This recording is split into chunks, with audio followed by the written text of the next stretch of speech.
Ladies and gentlemen, fight fans all around the world, let's talk some boxing. But before we do, I give all thanks and praise to my Lord and Savior Jesus Christ. Without him, I wouldn't be here. I'd be in the hospital or dead right now. If you guys don't know who Jesus is, just ask him. If you want him in your life, just ask him. It's that simple. Let's get into the boxing. So the question I had was, what does Sugar Ray Robinson, Felix Trinidad, Mihali, also known as Michael Liu, and Floyd Mayweather Jr. have in common with each other? Do you guys have the answer? Well, the answer is that these four people are very special in the history of boxing, especially when we talk about the welterweight division. And you do know that very recently Keith Thurman became the unified WBA super champion and WBC welterweight world champion. And at present, Keith Thurman is undefeated at welterweight. He's basically a career welterweight anyway. And he's also undefeated as a welterweight world champion. So we'll see what happens with him. But so also are these four people: Sugar Ray Robinson, Felix Trinidad, Mihali Liu, and Floyd Mayweather. In the history of boxing, when it comes to the welterweight division, these four stand separate from all other welterweight champions and also all other welterweights. So let's look into how their careers as world champions now panned out in terms of level of opposition that they faced as undefeated welterweights. Now, Sugar Ray Robinson was never defeated as a welterweight. Now, people will say, well, Jake LaMotta beat him. Yes, Jake LaMotta beat him, but he wasn't at welterweight when he fought Jake LaMotta. He was actually fighting Jake LaMotta at middleweight. And I will show you as a matter of fact so that you don't go on talking about this forever. So that when you look, these were same-day weigh-ins. So Jake LaMotta weighed 160.5 pounds, which is the weight of a middleweight. And Sugar Ray Robinson was 144.5 pounds, outweighed by 16 pounds. Okay, and these were same day weigh-ins. So this was a middleweight fight. Not Jake LaMotta, but Sugar Ray Robinson had a practice quite early, I think in the 1942s, of fighting middleweights. And the first middleweight I think he ever faced was Jake LaMotta, if I'm not mistaken. Jake LaMotta would go on to become middleweight champion, etc., etc., etc. All right. So it's not surprising that he was undefeated at welterweight. He never lost a fight at welterweight. And that is really remarkable. In fact, most of the fights he got draws in were against middleweights or bigger guys. Now, we're going to look at him when he was world champion. So in 1946, he had an opportunity to become the world welterweight champion, facing Tommy Bell for the both vacant welterweight titles. The two titles are now known today as the WBA and the WBC. Back then, it was known as the New York State Athletic Commission, or NYSAC, and the National Boxing Association. The NBA is now known as the WBA, and the NYSAC, which is still in existence, by the way, is known as the WBC. Now, the other welterweights he faced, which are notable names, which we should talk about: Jimmy Doyle. So, as you can see, all you have to look for is for a world welterweight title. And he beat Jimmy Doyle, who was a very good boxer. He beat some pretty good people, okay? Tommy Bell was a good boxer, but not as well known. He came from England. Sugar Ray Robinson was expected to beat him, but he actually had a lot of problems. And he faced Tommy Bell a couple times, all right? I think he faced Tommy Bell at welterweight. I think he faced him at middleweight, if I'm not mistaken. But anyway, so you had Jimmy Doyle, who he faced. The next welterweight bout he had was against Chuck Taylor. And not a lot of people know who Chuck Taylor is, so I'm just going to move on. Now, he also faced Kid Gavilan, but that was at a sort of middleweight fight. But he would go on to face Kid Gavilan in a welterweight fight, officially, in 1949. Kid Gavilan is a legendary fighter, and also he became a world welterweight champion after being defeated by Sugar Ray Robinson. And it was somewhere in the 50s, I think, or somewhere there. He also faced Charlie Fusuri That was his next welterweight bout, and he defeated Charlie Fusuri Charlie Fusuri was never really a world champion. Nothing. He was a decent boxer, and so that was his last welterweight bout that he fought, and the last welterweight fighter as world champion. After that, he moved up to middleweight, and he became middleweight champion, beating Jake LaMotta, knocking him out in the 13th round of their fight together. I think he faced him now probably 3 or 4 times. So, the notable names that Sugar Ray Robinson faced were Charlie Fusuri. He faced Kid Gavilan, who was a really spectacular welterweight. Had a spectacular career. Cuban as well. That's 2. He also faced Chuck Taylor, which is 3. And he faced Jimmy Doyle, that's 4, and Jimmy Bell. These were the championship fights. 5 championship fights at welterweight, and then he moved up to middleweight. Some very good fighters, like Tommy Bell was a good fighter. I don't think Chuck Taylor was a good fighter at all, actually. But it is what it is. Kid Gavilan was an excellent fighter. This is the big name on his resume at welterweight. And then he had Charlie Fusuri, was an okay fighter, but it wasn't really anything spectacular. So that's basically it for welterweight. That was his welterweight championship fights that he had. Okay? Now remember, they had same-day weighing, so the guys were around about the same weight at welterweight. In fact, Sugar Ray Robinson was generally the bigger guy when he was fighting at welterweight. Now let's look at the next legendary fighter, Felix Trinidad. Undefeated welterweight, and moved up to middleweight, and that's where he lost to Bernard Hopkins quite later in his career. He had also a remarkable super welterweight and middleweight career. Now, when you look at his list of opponents and the amount of fights he had at welterweight, it's really remarkable. Now, he was a true welterweight. He was basically all his career he was at welterweight. Sugar Ray Robinson, I think he started off at either lightweight or lightweight. I think it was a big lightweight, and then he moved up to welterweight, kind of like Shane Mosley. Now, in 1993, Felix Trinidad beat Maurice Blocker to become the IBF World Welterweight Champion. He then go on to face Luis Garcia, who was an okay fighter, Anthony Stevens, who was again another okay fighter. Anthony Stevens actually knocked down Felix Trinidad in that fight. I can't remember if it was round 1 or round 2. And then he faced the legendary Hector Camacho. This is a serious name here. Hector Camacho is like Kid Gavilan in that he won titles in multiple divisions. I think Kid Gavilan was mostly, he won in welterweight, but Hector Camacho was a hell of a fighter. Okay, heads and shoulders above everybody. He fought and won titles in various divisions. Okay. Now, after beating Hector Camacho, he also beat Luis Ramon Campos, who became a world champion as well. Was an exciting fighter. He beat Obacar, who was a good Detroit fighter. Roger Turner, Larry Barnes, Rodney Moore, and Freddie Pendleton, who was an excellent fighter and an avoided fighter, even though he was a journeyman. And his best days were at lightweight and I think super featherweight. Freddie Pendleton still was an avoided fighter. Okay, he was a former world champion, but again, we're not going to count him in this equation because he was kind of old when Tito faced him. Then he faced the legendary all-time great Pernell Whitaker, and then he faced all-time great Oscar De La Hoya at welterweight, and that was the end of his welterweight career.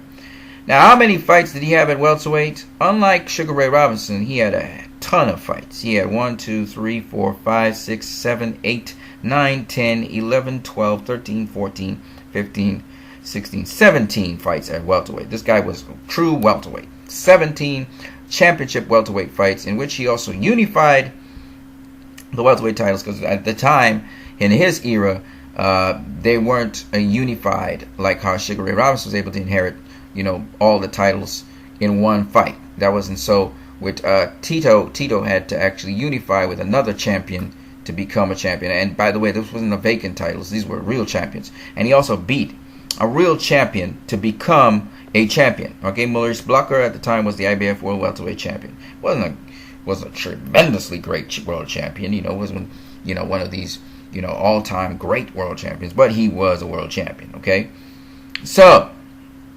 17 welterweight fights. The ones that really count are the Hector Camacho fight, it was an all-time great. Another really great fight was against, even though Freddie Penn's is a good name, Pernell Whitaker was the next one, and Oscar De La Hoya. Those are the three notable names you have to talk about. So 3 notable fights in the whole thing. And also, bear in mind that he goes on after that to really be undefeated at super welterweight as well, which is just another added plus. But we're just looking at welterweight. So he was able to do quite a lot of fights against quite a lot of fighters. Some of them were good fighters. Some of them were not so good fighters. Not so well known, at least. But at the end of the day, when you look at his resume, it's very, very impressive. And that's where Felix Trinidad got his notoriety. You know, and the other thing about his notoriety that you need to note also about Felix Trinidad was he was knocking these dudes out. Okay, he didn't knock out Felix Trinidad, but he knocked out Hugo Pineda. He didn't knock out Pernell Whitaker, but he dropped him. Okay, he was knocking out all these other guys. He even knocked out Freddie Pendleton. Then Hector Camacho, of course, he didn't knock him out. Okay, but at the end of the day, this guy faced 3 all-time greats, and on top of that, you know, he had 17 fights, which he unified in his final fight at welterweight, which is a very remarkable career, which is why people talk a lot about Tito Trinidad, and a lot of people have him as their favorites. I know that Carcino does. And you can tell Carcino that I made a video on his favorite fighter, Felix Trinidad. Now this guy, Mihali, he's kind of obscure, but it just so happens he makes this list, even though he didn't really do much to make this list. By the way, he was an undefeated fighter. 28 fights, no losses, no draws. Now this guy kind of comes out of obscurity. He even fights obscure fighters. He fought a guy, Santiago Samaniego, for the vacant WBO World Welterweight title. He was undefeated before that, and there's nobody on this list you really need to know. He was also fighting in Germany, so it's kind of very obscure because, you know, nobody's going to go to Germany to fight. And we don't even know how the decisions went. But at the end of the day, he fought for a vacant WBO welterweight title. He became a WBO welterweight champion. He then defended his title successfully against a guy I don't even know who this guy is, 14-1. And that was it for his career. So there's a reason why this guy is not even known. But he then became a referee, and he's also a judge. He came from Romania, and he fought in Germany. And that's all you need to know. Somehow he makes this list, right? But of course, his level of opposition is like, it's almost obsolete, right? So let's move on to the last person on this list, which is Floyd Mayweather. And he's the last person on the list because he comes last in time, right? So Floyd Mayweather Jr. at welterweight really makes his name, and his resume is just ridiculous. Okay, he's got probably the most ridiculous resume at welterweight that you'll ever see. Okay, so he faces Zab Judah, who at the time was the IBF World Welterweight Champion.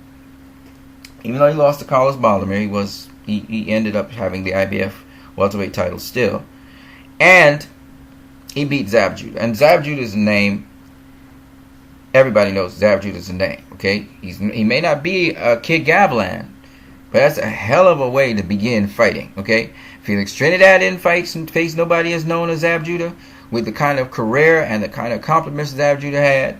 Neither did Sugar Ray Robinson, and that's how Floyd Mayweather began his reign in the welterweight division. He then goes on to face the WBC welterweight champion Carlos Manuel Baldomir. Again, he's an upgrade from Felix Trinidad and Sugar Ray Robinson in that, okay, Sugar Ray Robinson fought for a vacant title against a European fighter he was supposed to beat easily. Felix Trinidad, he actually fought the champion and beat him. Mayweather beat a great champion, a well-known champion, even though he was coming off a loss. And that's how he became champion in the welterweight division. By the way, Felix Trinidad, Floyd Mayweather, and Mihali, up to the point at welterweight, they were undefeated, period. Didn't matter what division you're talking about. Now, no, not Zab Judah, sorry. Felix Trinidad, yes, sorry. Zab Judah was not. However, Zab Judah would lose. Mayweather would beat him. Then he faced Carlos Baldomir, who was the guy that beat Zab Judah, and everybody wanted him to face Carlos Baldomir. He beat him, okay? Again, Baldomir was a good fighter. He became world champion. Kudos to him on that. But at the end of the day, Mayweather faced a guy who was just not in his class, right? Even though he would have probably beaten most of the welterweights in the division and the tier he was on, because he beat Zab Judah. But when it comes to Floyd, it's just a totally different story. Now, after beating Carlos Baldomir, he goes and beats Ricky Hatton. Ricky Hatton, again, a well-known name who had also won a welterweight title not but a couple fights before. Okay, and then he gave it up and he went back down to super lightweight or junior welterweight. He beat Ricky Hatton. And then he starts to beat the who's here. But these are all welterweight fighters. Shane Mosley and Juan Marquez. He should have been fighting Shane Mosley for the WBA title. Didn't care about the fees. You know. So he fought Shane Mosley. Everybody knows Shane Mosley's record, right? He then goes on to beat Victor Ortiz, who's proven now to be just an okay fighter. He's not a great fighter anymore, right? He was coming off his greatest win and all of that, but he's just an okay fighter. He goes on then to face Robert Guerrero, who's an okay fighter, all right? And then he goes on to face Saul Canelo Alvarez. No, sorry, my bad. And he faces Marcos Maidana, who is a good fighter, a solid fighter. Even though people think he's just a banger and a brawler, he's a solid fighter. And he faces him twice. Then he faces the man, the ATG, the dude, Manny Pacquiao. And then he faces Andre Berto, who's a good fighter. And it's right now he's in the mix in the welterweight division once again. Now, what's important for you guys to realize is this.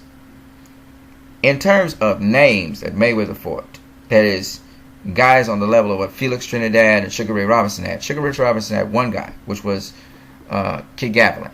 Felix Trinidad had three guys. He had Hector Camacho, he had Oscar De La Hoya, and he had Pernell Whitaker. You can't get better than that. I think Felix Trinidad got the best list out of them all, right?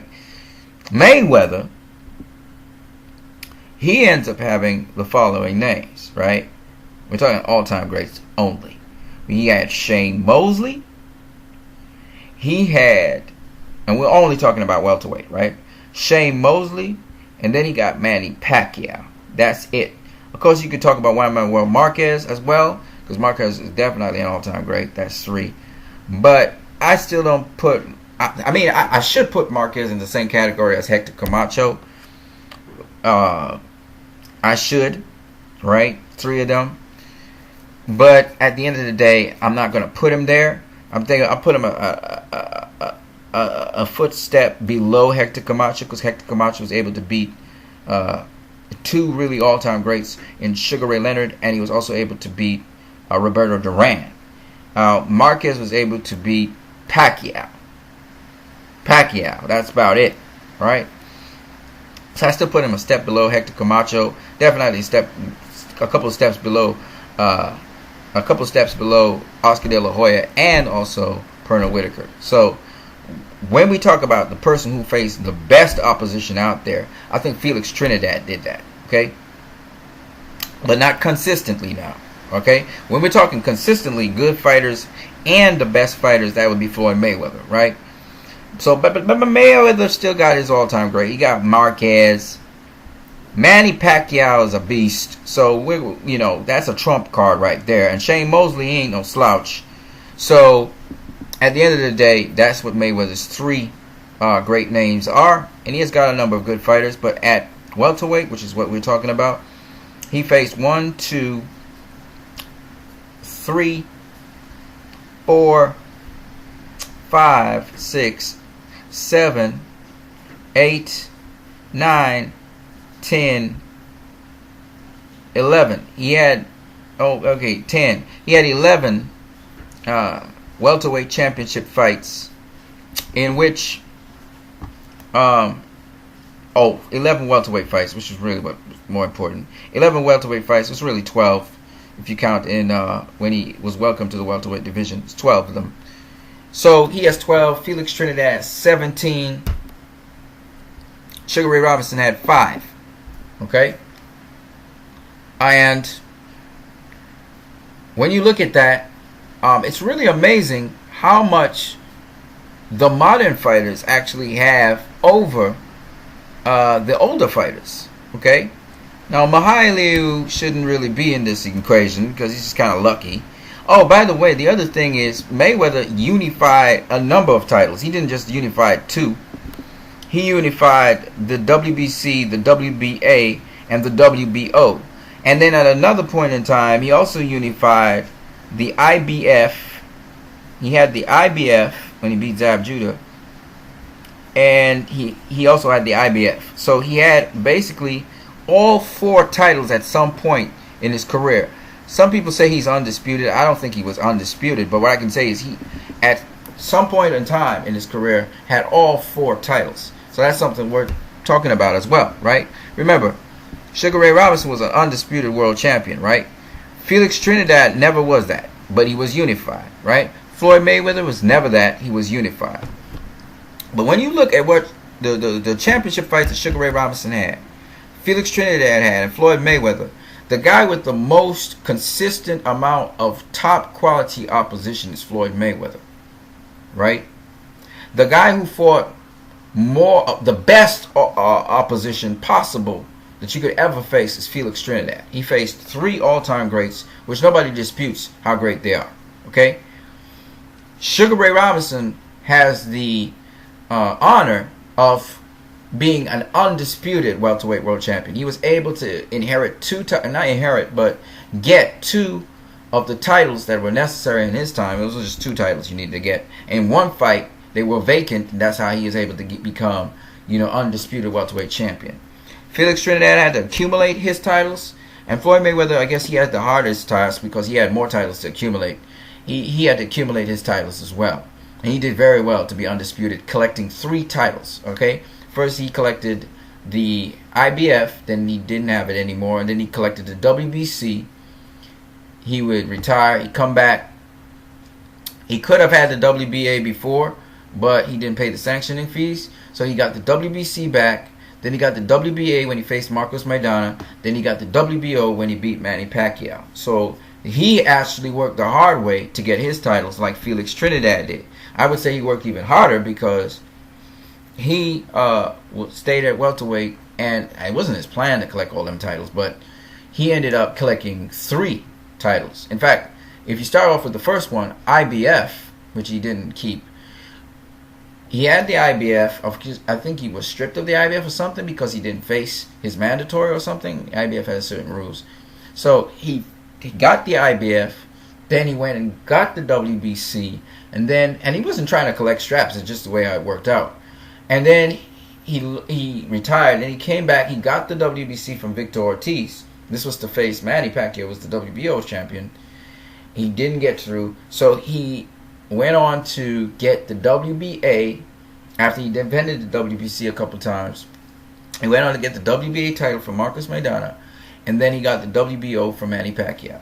So he had to do 4 sets of fights against 4 sets of title holders to get all those 4 titles, right? Of course, one he was short on because he probably didn't follow their mandate, the IBF.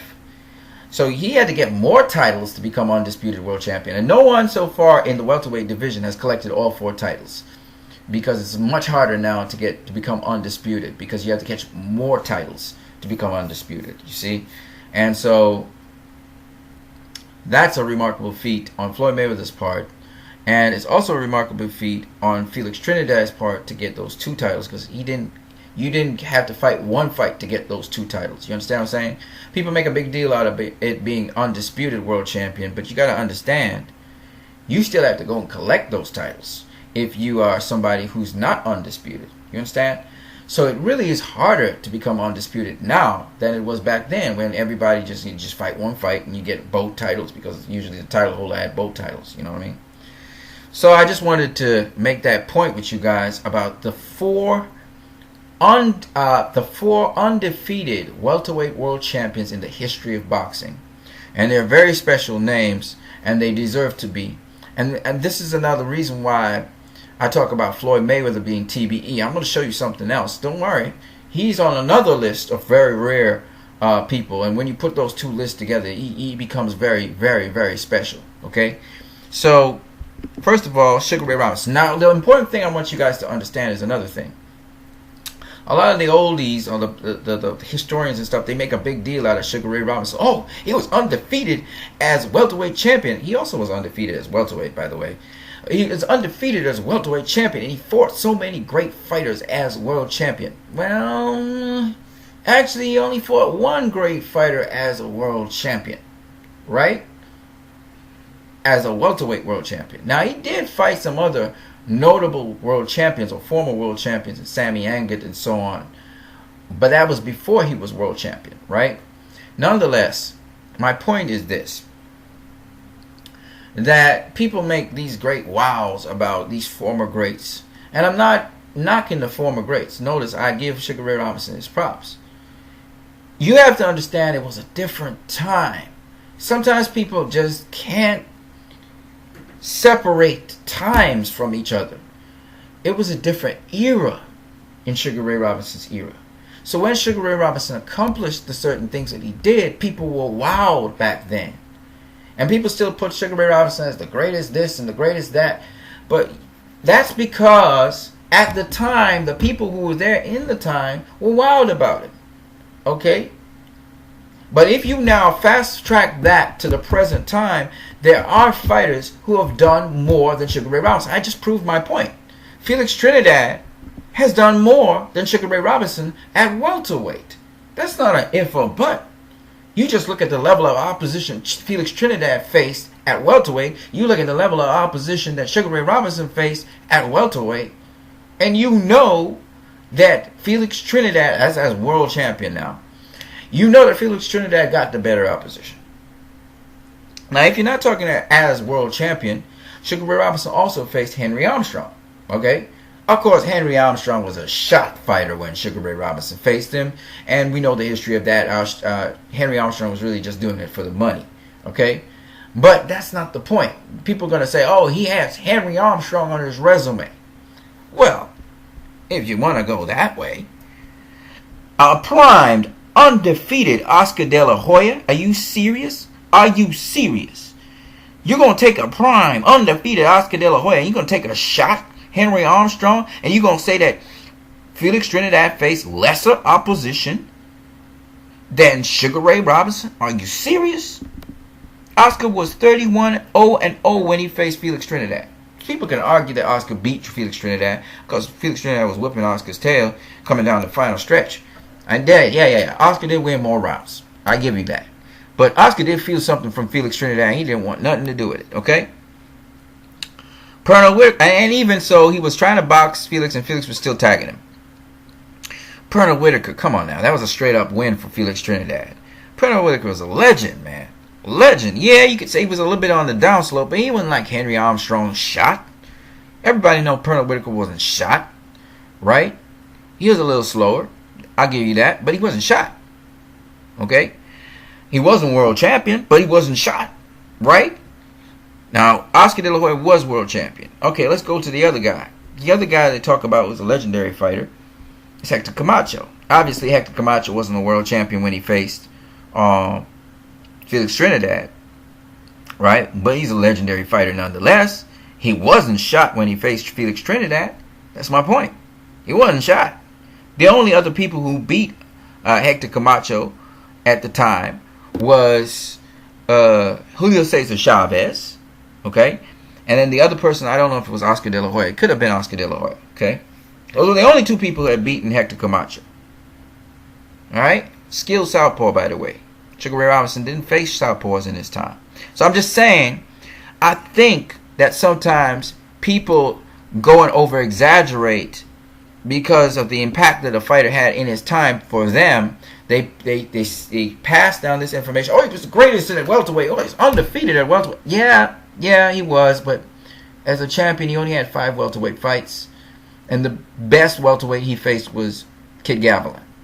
And we're not saying that Kid Gavilan wasn't a remarkable fighter and an all-time great. We're not saying that, but at the end of the day, Felix Trinidad fought much better fighters than Kid Gavilan. All right, with much more remarkable resumes. All right, even if you just throw away the fact that they were world champions, they're just much more remarkable. Okay. And the other point is, the one shot. Henry Armstrong was just a name on Sugar Ray Robinson's resume. You know what I mean? And now we fast track to Floyd Mayweather. We're not going to talk about Mihali because Mihali didn't fight nobody, right? He just kind of patted. Floyd Mayweather, on the other hand, when you look at his resume, it's just ridiculous. It's just ridiculous. It's not Felix Trinidad ridiculous in terms of the best possible opposition ever. Well, you know, he had 3 all-time greats. 2 wasn't all that great, and then the other one's just spectacular. Manny Pacquiao. Okay, now let me rephrase that. Shane Mosley was good, you know, and all of that, and so was Marquez. But people always have excuses. You know, people like to be highly critical of Floyd Mayweather. Of course, Shane Mosley, a hell of a fighter, right? Jumped up from lightweight, fought Oscar, beat him, right? We know all of this, right? Wydemar Marquez jumped up from lightweight, fought Floyd, jumped up from lightweight again, fought Pacquiao, knocked out Pacquiao. We know all of this, and not just Pacquiao. He got names, right? We know that. But still, when you compare Marquez to Oscar De La Hoya, Hector Camacho, you know, or Pernell Whitaker, it just pales. Mosley to Pernell Whitaker, he probably is better than Camacho, but when it comes to Mosley versus Whitaker or Oscar, okay, he beat Oscar. I got that. Gotcha. You know, beat Fernando Vargas, beat Ricardo Mayorga. Okay, I got you. But at the end of the day, Mosley and Oscar accomplished more, right? So Oscar's still above Mosley, just by a notch or so. You know what I mean? So when it comes to Felix Trinidad, the best possible opposition in all of the fighters I just talked about, the undefeated welterweights, that's Felix Trinidad. He got that. When it comes to the one with the most amount of top quality opposition, that's Floyd Mayweather, right? Nobody disputes that. When it comes to the one who was undisputed as world champion, that goes to Sugar Ray Robinson, right? But at the end of the day, Mayweather's career at welterweight is so much superior to Sugar Ray Robinson's, and to some degree depends on how you're looking at it. If you're looking at it back-to-back fights, Mayweather had the tougher back-to-back fights at welterweight than did Tito Trinidad, right? And Mayweather did something like Sugar Ray Robinson. He would dip every now and then to a division higher. We call it half a division higher. So he would face guys who are junior middleweights. So that's the other extra dimension, and plus he also unified more belts. So when you look at all of these things, you put them into the equation, you got to look at the guys later on in history. And when you're comparing them to the legends from the past, you got to be able to see, oh, look, we're talking about these legends like they're the greatest thing since sliced bread, but look what these guys did. You know, so you compare the guys of the present time to the guys of the past, you'll see that they did sometimes more remarkable things than the guys of the past. But the guys of the past are still revered, and there's nothing wrong with revering the guys of the past. They were the ones that set the foundation. But to say that the guys of the present are inferior to them, and to just castigate the guys of the present, and to praise up the guys of the past, that's my problem with you guys. Alright? And I always come with facts, folks. So if you got to come at me with facts. You guys have a great one.